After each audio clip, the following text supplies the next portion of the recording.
काल अपने पे कुछ ना कुछ बहाना लगाता है कि इस बहाने से गया। ये तो बद्री नहीं बोलना ना दादी को। हाँ, हाँ सीजा दादी सीजा सीधा। आराम से। 1 साल से हम परेशान थे कि तो आप सभी को नमस्कार सुई ससवाल यूट्यूब चैनल में। तो अभी मैं दादी के लिए कुछ सामान ला रखा था, बहुत बढ़िया, क्या? क्योंकि 1-1.5 महीना हो गया लगभग दादी को कोटद्वार में, और बहुत ही स्ट्रिक्ट डाइट चल रही दादी की। कुछ भी ऐसा नहीं खाना है जिससे शुगर का जो स्तर है वो ऊपर चले जाए, है ना। तो इसलिए आज मैं आपके लिए बहुत ही बढ़िया चीज़ ला रखा हूँ, जिससे आपका जो ये है ना, ये जीभ ये बढ़िया एकदम पानी आ जाए, पानी आ जाएगा, एकदम लबालब रसा रस हो जाएगी। सो क्यों वाल दो? नहीं हाँ, रसा रस वाली चीज है। हाँ, सब्जी नहीं रोटी सब्जी थोड़ी ला रखे। मीन तो बात तो सब्जी लाओ छे। वो तो मम्मी लाई। आपके लिए मैं ला रखा हूँ मीठा रसदार केक। क्या केक? खाओगे? ना। ले मैं आपके लिए केक लाया, आप अब कहाँ हुआ अभी ठीक? नहीं खाओगे? अबे यार क्या करो फिर? अब फिर मैं खोज दिन बन क्या कनका दिन केक भाई साहब यही चेक कर रहा था मैं, हैं? वो दिन बेटा अब भाई ये अब तो क्या हो ये चीज तो बढ़िया टकाटक चल रही है एकदम, है। अब क्या हो रहा है? केक कोई दिन बेटे मजाक कर रहा हूँ, केक नहीं ला रहा हूँ, कुछ और ला रखा हूँ। आओ चलो। पहले ऊपर रोटी पकड़ दे, रोटी से पहले खाना है, चलो। रोटी पकड़ दे। नहीं पहले उसको खाना है फिर रोटी खानी है। वो जो पड़ा का क्या जी? गोलगप्पा। ओ भाई ये दादी ना सब चीजें पकड़ ले रही है, मुझे समझ में नहीं आ रहा है। मानना पड़ेगा। अब फिर दादी बोलती है कि मुझे कुछ याद नहीं रहता है। तो ये लग चुका है दादी के लिए पानी पूरी गोलगप्पे। चलो भाई शुरुआत करते हैं। हाँ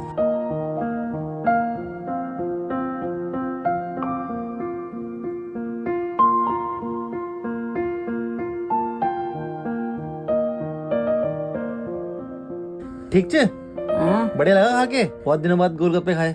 स्वाद बढ़िया था पर मुंह छोटा था। इस बार पता नहीं वो गोलगप्पे थोड़े बड़े बड़े आ गए थे। अगली बार बोलूंगा कि भाई छोटे छोटे देना, मेरी दादी का छोटा सा मुंह है तो छोटे छोटे खाएंगे गोलगप्पे। बड़ा गोलगप्पा दादी को क्या होता है ना, वही तो बनाता होगा बड़ा, दूसरे से ले आना। हाँ मतलब नहीं, पर जहाँ से मैं लाया वो अच्छे वाले बनाते हैं ना। तो बीकानेर स्वीट शॉप सबको पता ही होगा, हर जगह ब्रांच है, तो वो अच्छे बनाते हैं गोलगप्पे। पहले तो मम्मी ने एक बार उधर खिलाए थे। अरे मम्मी तो पता नहीं कहाँ से खिला देती है। सीते बजा बोला यहाँ पर अच्छे रहते हैं। फिलहाल सो जाओ। हाँ सीजा दादी सीजा सीधा आराम से। अब इंसुलिन भी लगा दिए, अब सो जाओ।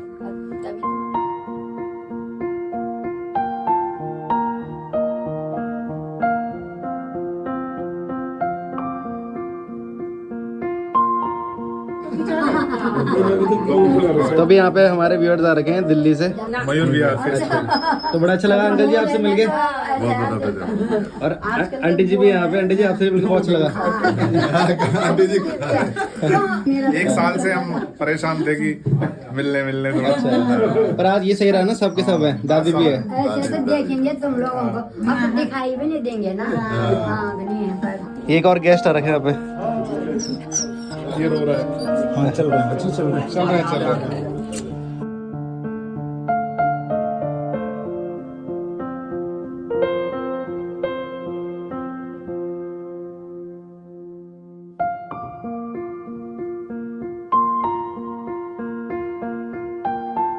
दादी यहाँ दादी ऐसा कर। अरे मैंने कहा हमारे लिए करते तो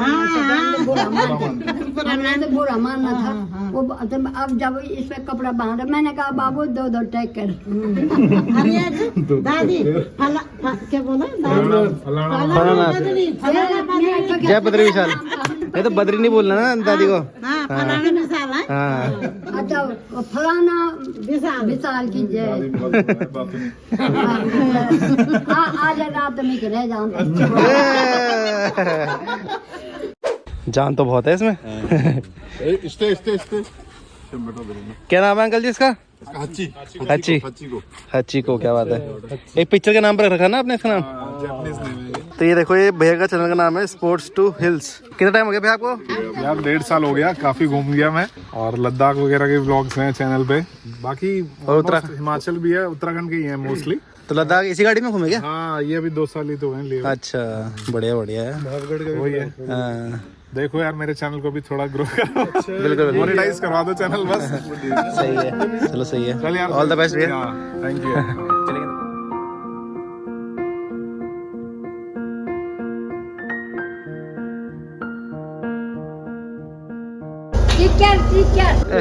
टेक केयर।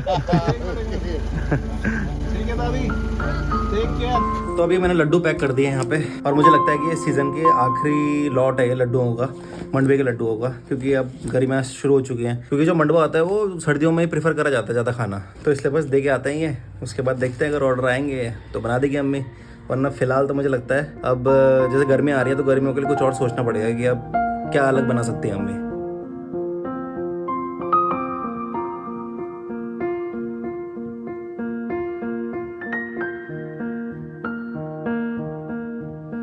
तो अभी मैं लड्डू कुरियर करवा के आया, और तभी ये न्यूज़ मिली हमें कि जो आयुष है मेरा जो कज़न, जिसके बारे में कुछ व्लॉग से बात हो ही रही थी, हरिद्वार में वो डूब गया था और उसके बाद मिल नहीं रहा था। तो आज करीबन 6वां दिन है और आज वो मिल चुका है। लक्सर में मिली आयुष की बॉडी। मतलब ये अब क्लियर हो चुका है कि अभी वो फिलहाल अब हमारे साथ नहीं है। मतलब इतने दिनों से यही सोचने में लगे हुए थे हम कि कब मिलेगा, कब मिलेगा, कब मिलेगा, कब मिलेगा। अब आखिरकार सबकी इतनी मेहनत से, मतलब जो भी जितने भी मामा जी लोग हैं मेरे, सब लगे हुए थे मेहनत से, इतने दिनों से ढूंढने में लगे हुए थे, और बाकी जितनी भी टीम लगी हुई थी ढूंढने में। तो अब आखिरकार वो मिल ही गया है। और अभी समझ में नहीं आ रहा है कि क्या बताऊं मैं, क्या बोलूं, क्योंकि कुछ शब्द नहीं है अभी बोलने के लिए। लेकिन बस मेरे को न्यूज़ देनी थी आप सबको, क्योंकि बहुत सारे मेरे को मैसेज भी आ रहे थे इंस्टाग्राम में और यूट्यूब में भी कमेंट्स आ रहे थे कि जब मिल जाए तो हमें बता देना, इन्फॉर्म कर देना। तो इसलिए मैंने सोचा आप सबको बताना ज़रूरी है। और बाकी आप सब प्रे करने में लगे हुए थे दिनों से, तो उसके लिए बहुत बहुत धन्यवाद आपका। और इतने दिनों से आप प्रे करने में लगे हुए थे, तो उसके लिए भी आप सबको धन्यवाद। बाकी अभी बस यही लग रहा है कि चलो कम से कम इतना ढूंढने के बावजूद अभी तक हमें यही लग रहा था कि पता नहीं मिलेगा कि नहीं मिलेगा, पर यह है कि चलो मिल गया। तो जितने भी रिलेटिव को कॉल आ रहा है सब यही बोल रहे हैं कि चलो कम से कम वो मिल गया है। और उसकी फ़ोटो भी देखिए, अभी पूरी की पूरी बॉडी काली पड़ रखी थी। अब ये नहीं पता वो किस वजह से काली पड़ रखी है, लेकिन जैसे कि उसके दोस्तों ने वीडियो बनाई थी तो उसमें वो दिखा था कि उसने कपड़े नहीं पहने हुए थे जब वो छलांग मार रहा था पुल से। तो जब वो मिला तभी भी उसने कपड़े नहीं पहने हुए थे, सिर्फ एक निक्कर पहना हुआ था ब्लैक कलर का, और बाकी पूरी की पूरी बॉडी उसकी काली पड़ रखी है। अब वो मिट्टी से हो रखी है काली या फिर क्या है, ये तो मुझे समझ में नहीं आ रहा।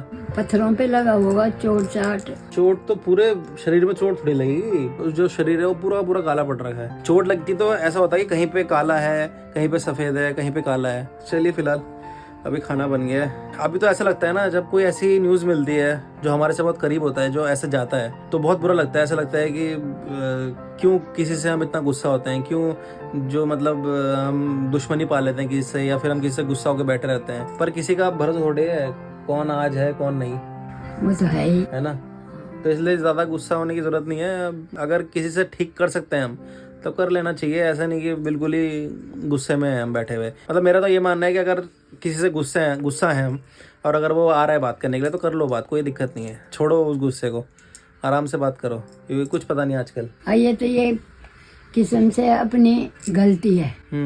पर आई भकलाने पर गया, हाँ मैं जाऊंगा, अकेला उकसा दिया कि भाई मार देगा तो वहाँ से छलांग क्या करें। अब यहीं तक की रह होगी उसकी भी जिंदगी।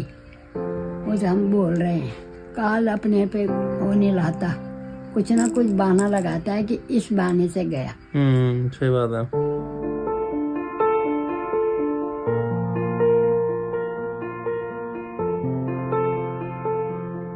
तो अभी व्लॉग एंड करने से पहले मैं आप सबसे एक चीज़ शेयर करना चाह रहा था। करीबन 1-2 साल से मैंने दादी के अंदर ना एक चीज़ देखी है कि अब उनको ना किसी चीज़ से फ़र्क नहीं पड़ता। क्योंकि जैसे कोरोना के टाइम पे दादी की खास दोस्त थी यहीं हमारी कॉलोनी में, तो उनकी डेथ हो गई थी। तो हम दादी को बता नहीं रहे थे उस टाइम पे कि कहीं दादी को बुरा लगे और दादी की और तबीयत खराब ना हो जाए। लेकिन उसके बाद पता नहीं कोई हमारे घर पे आया और उसने एकदम से उनके मुंह से वो बात निकल गई कि अरे बहुत बुरा हुआ कि आपके दोस्त के साथ ऐसा हो गया। तो मतलब उस टाइम दादी इतनी आराम से दादी ने वो चीज़ सुनी और आराम से सह भी ली। मतलब उनको था कि हाँ भाई ठीक है, अब तो हो ही चुका है जाने का समय, तो अब उनको ना वो चीज़ बुरी नहीं लगती। तो अब कोई भी ऐसी चीज़ होती है तो इसलिए काफ़ी कुछ सीखने को मिलता है दादी से।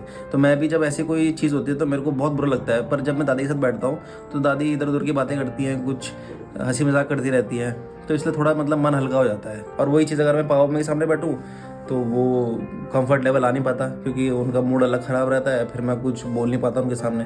तो पर दादी के सामने मैं कुछ भी बोल देता हूँ, क्योंकि मेरे बोलने से पहले दादी कुछ ना कुछ बोल देती है ऐसी चीज़ की मतलब मेरे को ही मतलब मैं ही कंफर्टेबल हो जाता हूँ। तो फिलहाल तो आज के इस ब्लॉग को यहीं पे समाप्त करेंगे। अभी मैं सोच रहा हूँ कहीं जाके कहीं घूमने का प्लान, लेकिन अभी गाड़ी ठीक होने में थोड़ा समय है, करीबन 10-15 दिन लगेंगे। उससे पहले मैं सोच रहा हूँ या तो स्कूटी से चले जाऊँ, और स्कूटी से नहीं तो या तो फिर बस से ही ट्रैवल करूँ। तो देखते हैं कहाँ का प्लान बनता है। तो फिलहाल आज के इस ब्लॉग को यहीं पे समाप्त करते हैं। तो अगर आपने अभी तक सब्सक्राइब नहीं किया चैनल को तो प्लीज़ सब्सक्राइब कर लीजिए, और साथ में शेयर भी कर दें ब्लॉग को अपने व्हाट्सएप फैमिली ग्रुप में या फिर फेसबुक में। तो अब मिलते हैं अगले ब्लॉग में, तब तक के लिए बाय बाय, टेक केयर, नमस्कार, जय बद्री विशाल।